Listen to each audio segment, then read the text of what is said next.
Salut à tous, il est grand temps de se pencher sur la liste de cadeaux de Noël, évidemment qui sera composée de livres. Amis parisiens, sachez une chose, c'est que vous avez jusqu'à début janvier pour faire vos courses de Noël et d'après Noël à la librairie de la Halle Saint-Pierre, euh, où vous pouvez retrouver les éternels éphémères qu'on retrouve chaque année, c'est-à-dire une sélection d'éditeurs indépendants qui sont présentés à la excellente librairie de la Halle Saint-Pierre, et même vous pouvez avoir la chance de rencontrer des éditeurs, puisqu'il y en a qui sont enfermés, vous voyez, ils sont comme ça et on les montre au public. Non, les éditeurs sont ravis de venir à la rencontre de leurs lecteurs et d'échanger avec eux, etc. Donc c'est vraiment une occasion rare, unique, de rencontrer un éditeur en liberté, et c'est aussi une excellente occasion de parler avec eux de leurs livres, de leur ligne éditoriale, et de découvrir énormément, il y en a des dizaines d'éditeurs indépendants, et c'est quand même une bonne chose d'offrir de la culture à Noël, et de la culture qui a besoin de soutien. Non, je pense à personne. Bon, on commence tout de suite avec un livre pour enfants et parents intelligents qui s'appelle Antigone, que vous connaissez tous, et qui est publié à La Ville Brûle, et qui a été adapté. Il s'agit de la pièce ou du mythe ou du conte classique qui a été adapté par Yann Liotard et illustré par Marie-Claire Redon. De très jolies illustrations, avec un petit esprit kawaii et en même temps un petit peu gothique par moments. C'est très subtil le mélange des univers graphiques. En plus, il y a ce que j'aime beaucoup, une tranche cousue qui rappelle les livres pour enfants d'il y a longtemps. Ici, il s'est agi d'adapter l'histoire d'Antigone et d'en extraire les thématiques à un public plus jeune, donc pas un public qui va lire tout de suite une pièce grecque, sans pour autant masquer quoi que ce soit ni gommer quoi que ce soit de la violence et de la cruauté de la pièce. Il ne s'agit pas de prendre les enfants pour des débiles fragiles.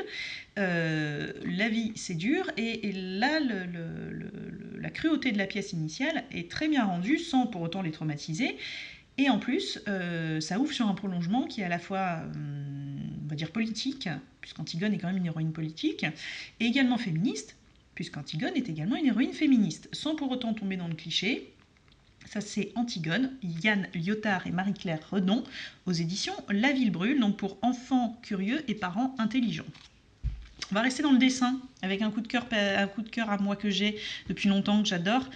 C'est En cuisine avec Kafka de Tom Gold aux éditions 2024 et pas 2033. Private joke.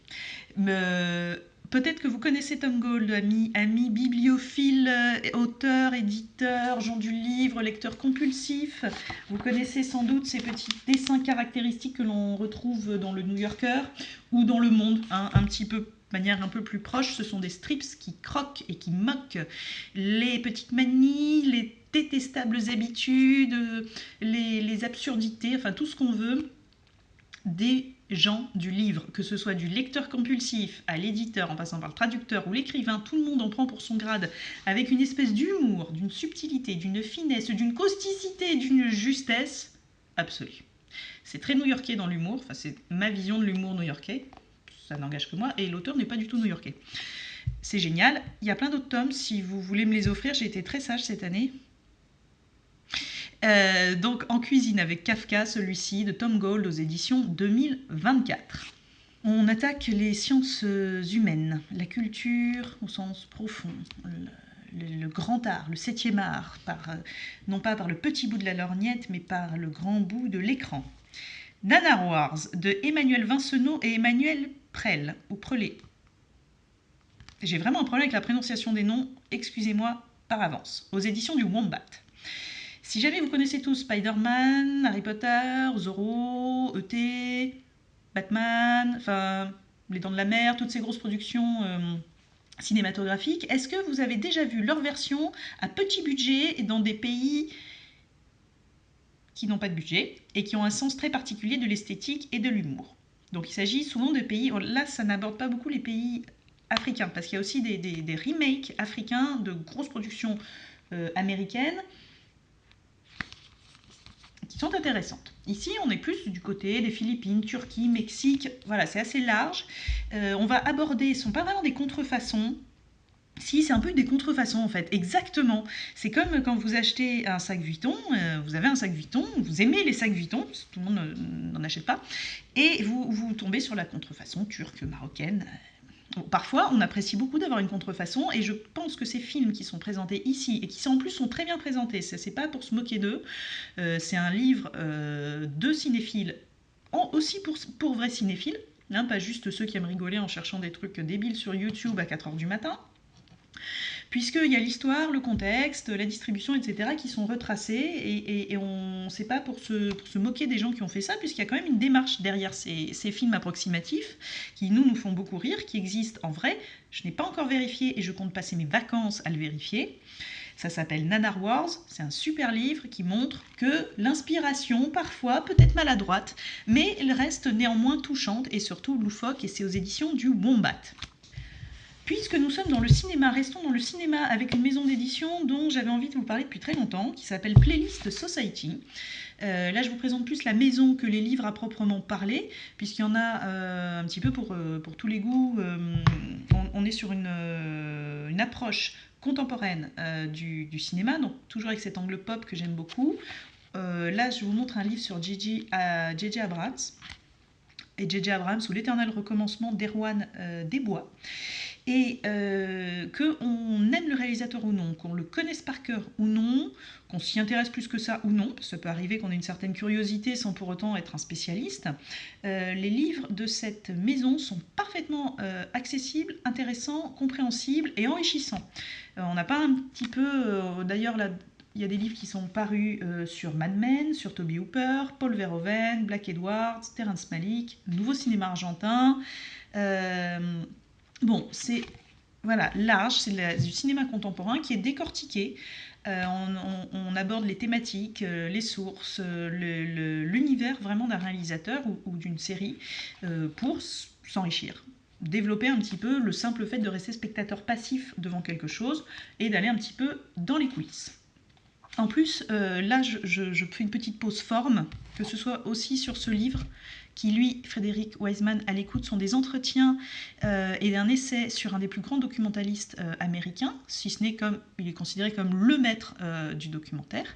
Donc là, on a un format différent, je vous montre. Très agréable au niveau de la forme, c'est joli, c'est coloré, on a des collections bien définies, vraiment super maison d'édition, Playlist Society, donc qui accorde une part importante de son ligne éditoriale au cinéma. On va continuer avec... c'est marrant parce qu'en fait, je parle assez souvent, à cause de tous ces gens, je parle assez souvent d'essais ou de sciences humaines ou de sciences sociales, alors que ma spécialité, c'est quand même la littérature. Et d'ailleurs, je continue avec les sciences humaines, sciences sociales, avec une petite histoire de l'embaumement qui est particulièrement d'actualité, parce que vous risquez de voir vos grands-parents, s'ils sont toujours vivants, s'ils ne le sont pas, vous pouvez toujours aussi consulter ce livre, qui est issu de la collection Borderline aux éditions du Murmure, donc qui est une collection, on va dire, de vulgarisation scientifique, entre guillemets, puisque ce sont des spécialistes d'un sujet qui écrivent dessus. Là, il se trouve que Nicolas Delettre est spécialisé dans l'histoire de la préservation des corps et dans l'étude des momifications, je cite, volontaires ou naturelles. Tiens, je vais momifier aujourd'hui. Blague à part, c'est très bien écrit, c'est très documenté, c'est pas du tout un livre d'illuminé gothique qui s'est pris la tête sur une momie. Le monsieur connaît son sujet, comme les gens qui écrivent sur la nécrophilie, l'écorchement ou l'esthétique de l'éjaculation, je cite, dans la même collection, connaissent leur sujet, on tombe jamais dans le voyeur, jamais dans le trash, jamais dans le lourd. C'est une super collection d'enrichissement sur des thématiques. En plus, ça commence à être très étoffé, donc on trouve un petit peu chacun sa thématique. Et celui de l'embaumement est aussi génial que les autres. Donc, petite histoire de l'embaumement en Europe au XIXe siècle, de Nicolas Delettre, aux éditions du Murmure. Repassons à la littérature. Alors là, je ne vous montre pas, parce que je vous montre le fascicule de présentation. Le livre est vraiment mastoc. Il doit faire une quinzaine de centimètres, il sent bon, le papier est souple, il fait un bruit très léger, c'est une œuvre d'art. Rien que le livre lui-même, l'objet est une œuvre d'art. Il s'agit des Métamorphoses d'Ovide qui ont été une nouvelle fois traduites par Marie Connet, dans le but de montrer que Ovide et ses métamorphoses ne sont pas réservé aux geeks boutonneux qui se font taper parce qu'ils font du latin depuis la maternelle, mais c'est en fait un livre de contes, un livre d'aventure, c'est une poésie Il y a tout ça dans les Métamorphoses. Alors, les quelques geeks connaissaient un petit peu ou avaient une idée. Cette nouvelle traduction est beaucoup plus fluide, beaucoup plus actuelle.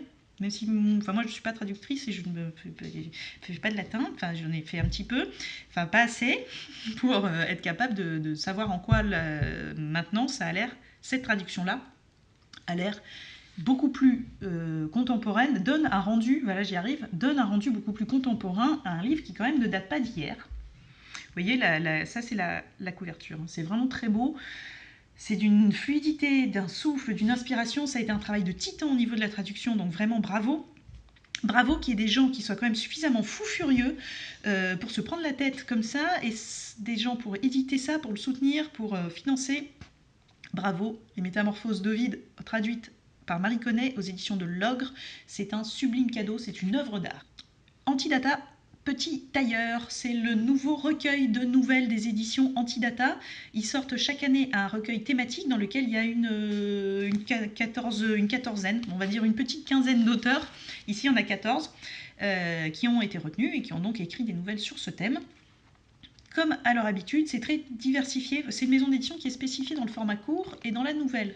Là, quand même, c'est un bon petit livre pour 14 nouvelles, donc c'est de quoi lire. Chacun va livrer sa version de la thématique de la cabane. On retrouve Gilles Marchand, Antonin Crène, Laurent Banitz, en compagnie, Stéphane Monod, Pascal Pujol, Louise Fonte, donc 14 personnes, je ne vais pas toutes vous les citer. C'est très diversifié, c'est très bien mis en page, comme d'habitude, il y a toujours un petit pitch pour chaque recueil et là chaque introduction de nouvelles. J'aime beaucoup le travail des éditions Antidata, je vous en reparlerai sans doute assez prochainement, puisqu'ils ont sorti également autre chose que j'ai bien aimé. Je vous les encourage. Moi, je suis quelqu'un qui aime beaucoup lire des nouvelles, donc je vous le conseille d'autant plus que c'est très très agréable. Et voilà, 100% français, petit format, là aussi la forme, j'adore, vraiment très très bon. Il y a également énormément d'éditeurs que, vous le savez, j'aime et aime soutenir et dont je ne vous ai pas parlé dans cette sélection parce que je ne peux pas parler de tout le monde, sinon on serait encore là demain matin. Je ne vais citer personne parce que si j'en cite, je vais forcément en oublier, mais vous pouvez aussi faire un petit tour sur bookalissues.fr pour voir un petit peu ce dont j'ai parlé par ailleurs avant et également trouver des suggestions pour d'autres livres, etc., d'autres éditeurs. Il y en a qui ne sont pas là dans cette sélection, mais voilà, c'est toujours un petit peu difficile de trancher. Et voilà, sur ce, je vous dis à l'année prochaine. Il y aura des nouveautés sur le site début 2018. Attention, ouais, on est en train de préparer quelque chose qui va pas du tout changer dans la forme, mais qui va faciliter et simplifier, rendre un petit peu plus pratique. Petit truc qui me plaît beaucoup et j'espère que ça va vous plaire. Bon, je vous remercie de nous suivre, d'être toujours de plus en plus nombreux et de plus en plus enthousiastes. Continuez, merci. Ça va faire 4 ans que je blablate et que vous m'écoutez blablater sur les livres indépendants. Merci. Je vous dis à très bientôt, passez de bonnes fêtes et je vous embrasse. Ciao, ciao.